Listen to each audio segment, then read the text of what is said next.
What if I told you the toughest shelters ever built by human hands weren't made of stone, wood, or steel, but of living earth, cut from the ground like flesh from a giant? And what if those shelters kept people alive through winters so violent that even modern survivalists would call them unlivable?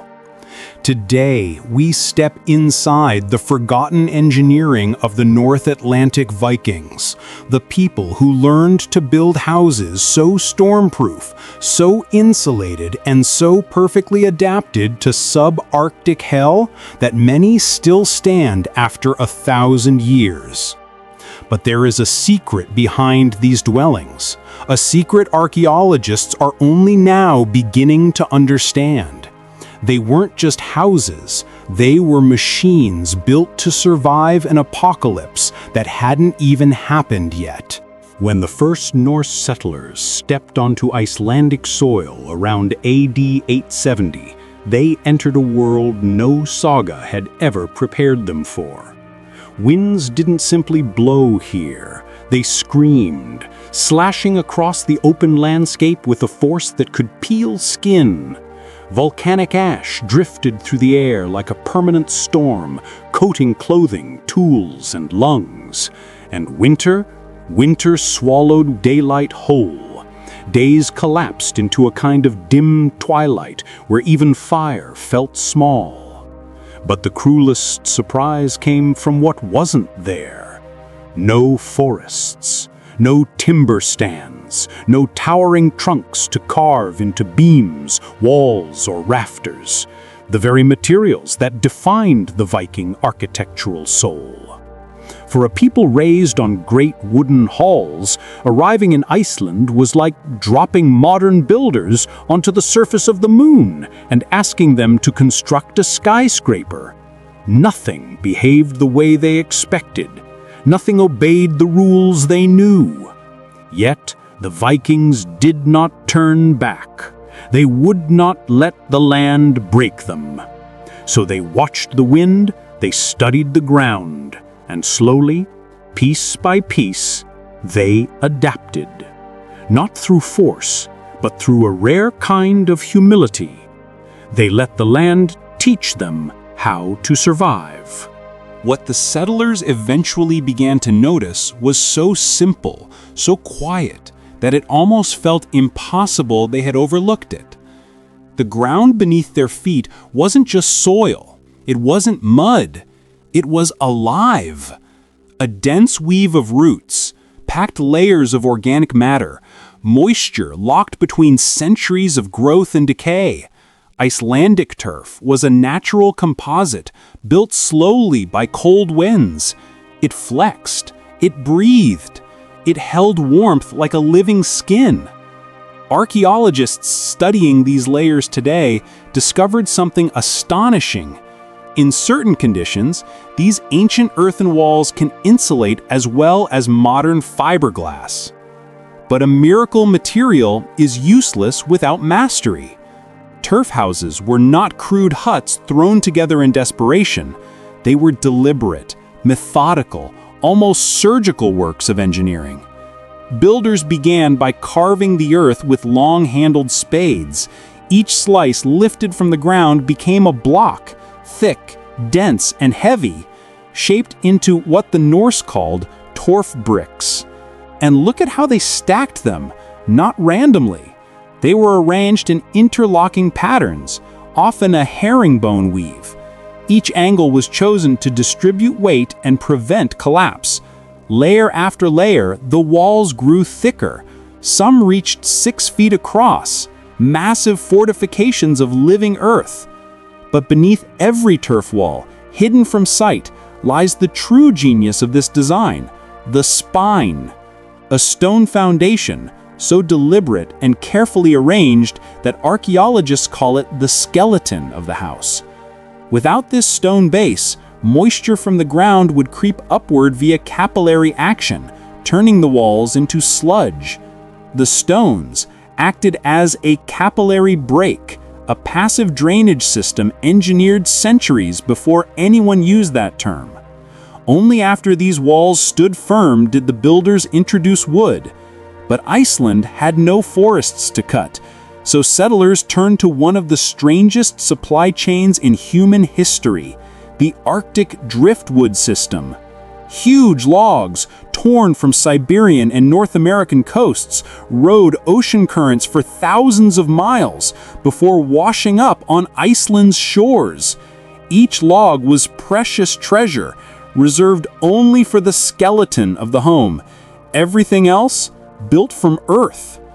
To survive the knife-sharp winds, the Vikings did something bold. They built downward. Instead of rising above the land, their homes sank into it, half submerged like ancient creatures burrowing for warmth. This wasn't an aesthetic choice, it was aerodynamics. Winds that could peel roofs off wooden halls simply glided over these mounds. The earth itself became a shield. We are peeling back the layers of history, but there is a darker layer yet to come. If you're enjoying this deep dive into ancient engineering, make sure to subscribe and turn on notifications.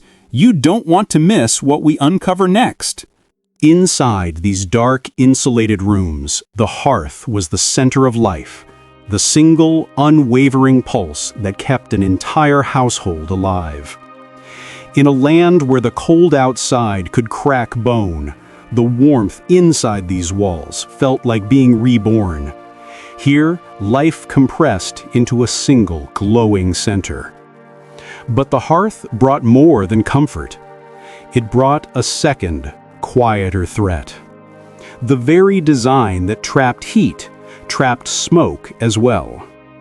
Turf houses excelled at holding warmth, but during the worst winter storms, opening a roof vent was an act of risk. A single gust could snuff out the fire or let in lethal snowdrifts. So families kept the vents closed. Hours turned into days, days into months, and over time, the air inside these homes thickened, not just with smoke, but with a low, constant haze. Archaeologists today see the proof. Interior beams from excavated longhouses are soaked in soot, darkened by years of trapped smoke. But the most haunting evidence lies in the people themselves. Skeletal remains from Viking Age Icelanders show markers that point to chronic respiratory stress, a physical signature of generations living in homes that warmed them and suffocated them in the same breath. It was a brutal trade-off. Freeze to death minutes outside, or slowly poison your lungs inside. Survival always comes with a price. This engineering didn't just change their health, it changed their society. In Scandinavia, wealthy jarls announced their status through architecture. Towering wooden halls, carved beams, bright painted gables. Their power was visible from miles away. But in Iceland, that system collapsed. Here, everyone lived beneath turf. Chieftains, farmers, warriors, all sheltered under the same low, grass-covered mounds. From the outside, the storm did not care who you were. The wind made no room for pride. Under turf roofs, everyone looked equal. Some historians argue this quiet architectural shift leveled Icelandic society more than any law code ever could.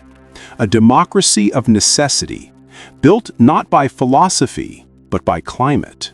And yet, for all we've uncovered, the true brilliance of turf houses lies in one final chilling realization.